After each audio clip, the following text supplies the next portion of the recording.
Guys, Spain are the 2026 World Cup champions. They have won the FIFA World Cup 2026. मतलब ये team जो है ना पूरी तरीके से डोमिनेट कर रही है। 2024 में इन लोगों ने यूरो जीता, 2025 में इन लोगों ने नेशंस लीग का फाइनल खेला, जीत सकते थे लेकिन पोर्चुगल के अगेंस्ट हार गए।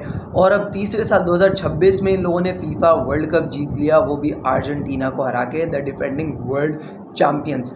मेरे भाई 3 साल में 3 फाइनल खेलना कोई मजाक की बात नहीं है। This team of Spain is absolutely cooking.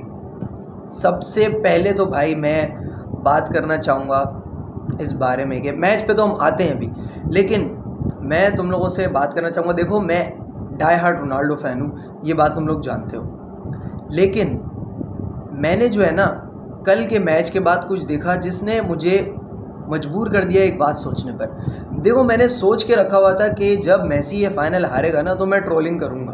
क्यों? क्योंकि इन लोगों ने, इन टॉक्सिक फैंस ने कोई कसर नहीं छोड़ी रोनाल्डो को जो है ना ट्रोल करने में। इनको जहाँ मौका मिला, जहाँ डिग्रेड करने का मौका मिला, उसकी स्टेटमेंट्स पे, उसके गेम पे, उसके हारने पे, उसके स्कोर करने पे, बंदा पेनल्टी मारे तो पेनाल्डो है, बंदा पेनल्टी मिस करे तो भी पेनाल्डो है, बंदा टैप इन मारे, बंदा बैंगर मारे, बंदा फ्री किक मारे, कुछ भी करे, हमेशा ये लोग कोई ना कोई बहाना ढूंढते हैं, हमेशा ये लोग किसी ना किसी तरीके से उसको क्रिटिसाइज़ कर रहे होते हैं। तो मैंने भी सोचा हुआ था कि अब मेसी फाइनल हारेगा ना तो मैं क्रिटिसाइज़ करूँगा। लेकिन कल जो मैंने पिक्चर देखी, एक ये पिक्चर, यार honestly speaking as a die heart Ronaldo fan, मैंने कभी नहीं सोचा था कि मुझे इतना बुरा लगेगा मेसी के लिए, उसके बिगेस्ट राइवल के लिए। ये वो बंदा है मेसी जिसके फैंस ने जीना हराम करके रखा हुआ है, जिसके फैंस ने इंटरनेट पे गंदगी मचा के रखी हुई है। सबसे गलीज फैन बेस इस बंदे की है। I am very very sorry to say, I am harsh with my words. मैंने कभी इस तरीके के वर्ड्स नहीं यूज़ करे किसी भी प्लेयर पर्टिकुलर, किसी भी पर्टिकुलर फैन बेस के बारे में, लेकिन आज मैं मजबूर हूँ, आई एम सॉरी टू से। इस फोटो के बाद आई वॉज कम्प्लीटली ब्रोकन यार। मैंने कभी नहीं सोचा था। उसके बाद पता है मेरे दिल में क्या थॉट आया कि क्या यार, इन मेसी फैंस के पास क्या दिल नहीं है? क्या इनकी कोई फीलिंग्स नहीं है? इन लोगों में थोड़ी सी भी शर्म नहीं है? इमोशंस नाम की चीज़ इन लोगों में नहीं है? जब रोनाल्डो अपना आखिरी वर्ल्ड कप का मैच राउंड ऑफ 16 में एलिमिनेट हुआ, जब वो रो रहा था, मीडिया ने पानी की तरह हेट फैलाया, उसका बहुत मजाक उड़ाया। And this is normal, this is very normal. वो बंदा बेस्ट है, और जब आप बेस्ट होते हो तो हमेशा आप हर जगह से क्रिटिसाइज ही हो रहे होते हो, क्योंकि पीपल आर जेलिस। वो हमेशा कोई ना कोई रीज़न ढूंढ रहे होते हैं आपको क्रिटिसाइज़ करने का। लेकिन मैंने भी सोचा था कि मैं भी मेसी के साथ इसी तरीके से करूँगा, मैं उसको पब्लिकली बहुत ट्रोल करूँगा। मैं चाहूँ तो इस वीडियो में उसको बुरी तरीके से ट्रोल कर सकता हूँ, मैं एक पूरी डेडिकेटेड वीडियो इस चीज़ पे बना सकता हूँ, लेकिन मैं ऐसा नहीं करूँगा, क्योंकि मैं दिखाना चाहता हूँ कि this is the distinguish factor between a Ronaldo fan and a Messi fan. हम रोनाल्डो फैंस के दिल में इतनी गंदगी नहीं है जिस तरीके से मेसी फैंस के दिल में। इन लोगों को मेसी से इतना प्यार नहीं है जितने इन लोगों को नफरत रोनाल्डो से है। ये लोग मेसी की विन को इतना सेलिब्रेट नहीं करते जितना ये लोग रोनाल्डो की हार को सेलिब्रेट करते हैं। ये लोग इतने ऑब्सेस्ड हैं रोनाल्डो से कि इनको मेसी की अचीवमेंट से ज़्यादा रोनाल्डो की अचीवमेंट्स पे गुस्सा आता है। मतलब आप इंजॉय करो ना, आपका फेवरेट प्लेयर मेसी है तो आप इंजॉय करो। नहीं, रोनाल्डो की हमेशा वहीं घुसे हुए रहते हैं कि रोनाल्डो ने क्या कर लिया, और फिर बोलते हैं कि रोनाल्डो बेस्ट नहीं है, मेसी बेस्ट है। तो मेरे भाई, आप मुझे सिर्फ एक सिंपल सी बात बता दो। अगर एक बंदा है, मैं उसको अपने आप से कंपेयर करता हूँ, अगर वो मेरे लेवल का ही नहीं है तो मैं अपने आप से उसको क्यों कंपेयर करूँगा? अगर मैं अपने आप से एक ऐसे बंदे को कंपेयर कर रहा हूँ जो मेरी फील्ड में ही नहीं है या मेरे लेवल का ही नहीं है, वो मेरे से बहुत नीचा है, तो लोग तो मुझे बेवकूफ़ कहेंगे कि भाई तुम उसको क्यों कंपेयर कर रहे हो खुद से, तुम दोनों टोटली अलग चीज़ हो। लेकिन मेसी फैंस हर चीज़ में, लिटरली हर चीज़ में, अभी ये वर्ल्ड कप फाइनल आ रहा है तो उसमें भी सफाइयाँ दे रहे हैं, भाई राउंड ऑफ 16 में नहीं एलिमिनेट हुआ, फाइनल में जाके एलिमिनेट हुआ। हर चीज़ में लोग रोनाल्डो से कंपेयर करते हैं। क्यों मेरे भाई? क्योंकि डीप डाउन आपको भी पता है कि कंपैरिजन हमेशा बेस्ट से ही किया जाता है। अगर आप तो यही बोलते हो ना कि रोनाल्डो कुछ भी नहीं है और मेसी सब कुछ है, मेसी इज़ द गोड ऑफ द वर्ल्ड, तो मेरे भाई मामला ही ख़त्म हो गया, फिर तो कंपैरिजन करना ही नहीं चाहिए। लेकिन आप लोग तो हर चीज़ में, हर जगह उसका रोनाल्डो से कंपैरिजन करने लग जाते हो। दोगली फ़ैन बेस, इंतहाई दोगली, बदतमीज़ और गलीज़ फ़ैन बेस। खैर, ये पिक्चर देखने के बाद आई वॉज कम्प्लीटली ब्रोकन, और मैंने अपना माइंड बदल लिया। मैंने कहा मैं अर्जेंटीना को क्रिटिसाइज़ करूँगा, लेकिन मैं मेसी को क्रिटिसाइज़ नहीं करूँगा। फॉर मी उसके लिए रिस्पेक्ट हमेशा वही रहेगी जो पहले दिन से थी। He is for ever the second best player for me. और भाई अब तुम सारे मेसी फैंस को रियलाइज़ हुआ है this is what is Karma. Karma का नाम सुने हो? ये है Karma. Destiny had other plans. तुम लोग रोनाल्डो के राउंड ऑफ 16 के एलिमिनेशन के बाद हंस रहे थे, अब देख लो तुम लोग फाइनल में ना सिर्फ बाहर हुए हो बल्कि बुरी तरीके से बेइज्जती प्रो मैक्स हुई अर्जेंटीना की। 0 शॉट्स, एब्सोल्यूट डिसग्रेस। कितनी गंदी बेइज्जती हुई है मेरे भाई। ये कार्मा है जो तुम लोग कितने सालों से रोनाल्डो के साथ करते हुए आ रहे हो ना। जब दूसरों के लिए कोई बुरा सोचता है ना तो उसके साथ भी वैसा ही होता है। तुम अगर किसी और के लिए कोई गड्ढा खोदोगे ना तो तुम खुद उसमें गिर जाओगे। अब तुम लोगों को पता चला ना कि हमें कैसा फील होता है। अब तुम लोगों को पता चला and you guys deserve it. You guys completely deserve it. खैर अब हम मैच के ऊपर बात कर लेते हैं, क्योंकि इस सारी बातों का भी कोई फ़ायदा नहीं होगा, क्योंकि ये फ़ैन बेस हमेशा इसी तरीके से रहेगी। हार्टलेस फ़ैन बेस, गंदगी फैलाने वाली फ़ैन बेस। खैर मैं as a Ronaldo fan, educated Ronaldo fan, मैं कभी इस तरीके की हरकत नहीं करूँगा। मैं नहीं चाहता मेसी को ट्रोल करना। I would like to say thank you so much Lionel Messi for giving every moment, for giving us joy, और finally the goated era has come to an end. Match के ऊपर बात करते हैं मेरे भाई। Argentina was nowhere to be seen in this game. Completely dominated by Spain. Possession, physicality, each and everything मेरे भाई दीवार बन के खड़े हुए थे स्पेन के डिफेंडर्स। कोको कोरेला क्या नाम है उसका अजीब सा, उस बंदे ने ना भाई नाइटमेयर बंदा, नाइटमेयर बना है तमाम अर्जेंटीना अटैकर्स के लिए।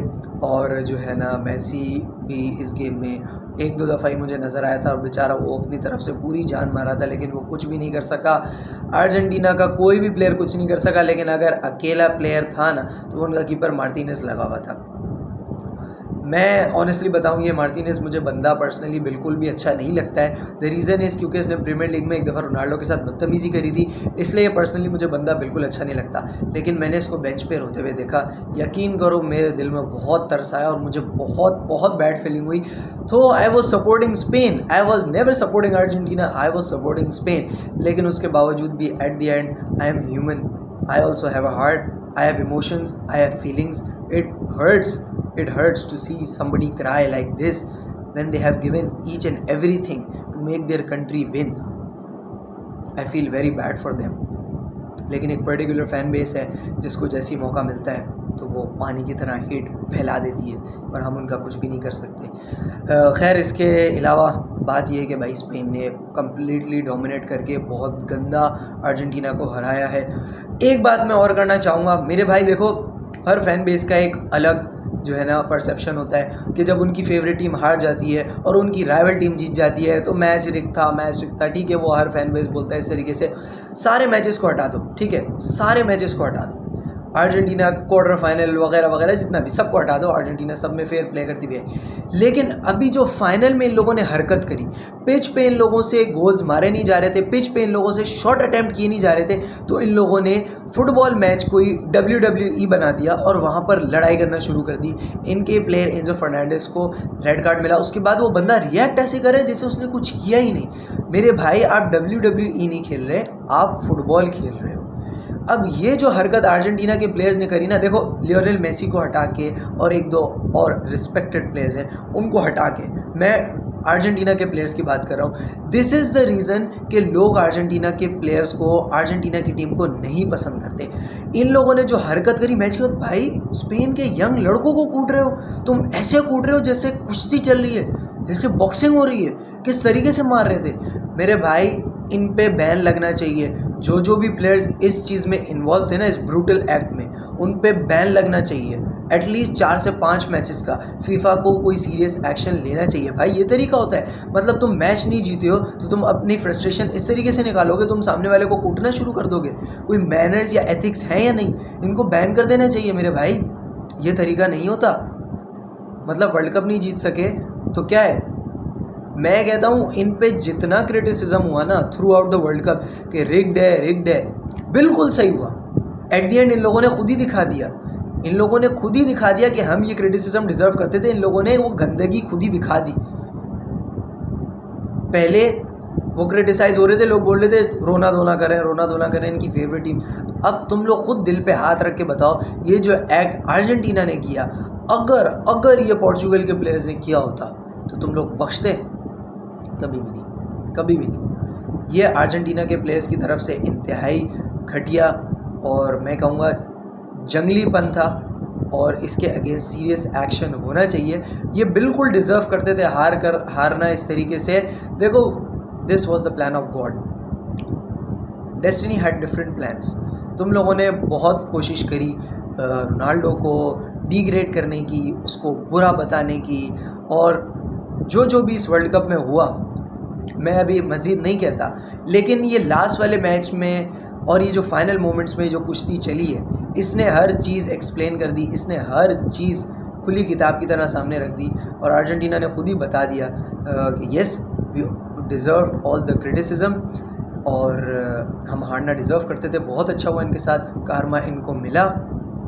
और इसके अलावा एंजो फर्नांडिस को तो बहुत पहले ही रेड कार्ड मिल जाना चाहिए था। जिस किस्म के कंट्रोवर्शियल फाउल्स इसने किए थे, इसको फाइनल में आके रेड कार्ड मिला। वही मैं कहूँगा अगेन कि गॉड हैड डिफरेंट प्लान्स। बिल्कुल फाइनल मोमेंट पे आके, बिल्कुल करीब आके तुम लोगों को ह्यूमिलेट करना था, वो गुरूर, वो घमंड तोड़ना था, और फील करवाना था कि किस तरीके से दूसरों को लगता है जब दूसरे एक इमोशनल ट्रॉमा में होते हैं, एक इमोशनल फीलिंग में होते हैं, और तुम लोग जब दूसरों को इस तरीके से ट्रोल करते हो, दूसरों को इस तरीके से परेशान करते हो। आज सेम वही चीज़ तुम लोगों के साथ हो रही है, तो तुम लोगों को कैसा फील हो रहा है? खैर, ये सारी बातें तो हो गई, लेकिन मेरे भाई, this world cup was the goated world cup ever, the best world cup of my life up till now. 2022 का वर्ल्ड कप, इससे पहले it was a pure emotion, और सब कह रहे थे 2022 जैसा वर्ल्ड कप हो ही नहीं सकता। लेकिन मेरे भाई, ये world cup I don't think I am gonna forgot. मतलब यार, आज से 15-20 साल बाद हम अपने बच्चों को बताएंगे कि हमने 2026 में ऐसा वर्ल्ड कप देखा था। फ्यूचर जनरेशन हमारी, और हमारी लास्ट जनरेशन, हमारी गोल्डन जनरेशन, मेरे भाई, the goated world cup peaked here.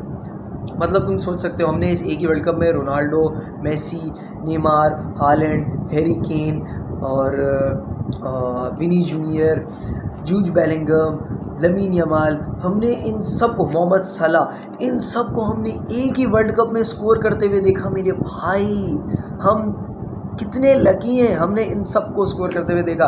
At the same time it was GOATed, at the same time it was very emotional, at the same time roller coaster of emotions, roller coaster of emotions. इस 1.5 महीने में हमें खुशी भी मिली, हमें trauma भी मिला, हमें हैप्पी एंडिंग भी मिली, हमें सैड एंडिंग भी मिली, हमें हर किस्म का इमोशन मिल गया इस वर्ल्ड कप में, हमें हर किस्म का इमोशन मिल गया इस वर्ल्ड कप में। मुझे नहीं लगता कि मैं इस वर्ल्ड कप को कभी भी भूलूंगा। This was the best world cup of all time.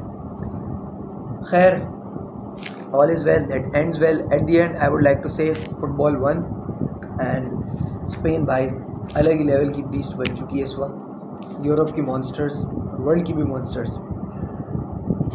बाकी तुम लोगों के क्या थॉट्स हैं मुझे कमेंट में ज़रूर बताना, और you might disagree what I have said in this video, but this is the truth, और this is what you call karma, क्योंकि तुम जैसा करोगे वैसा आप भरोगे।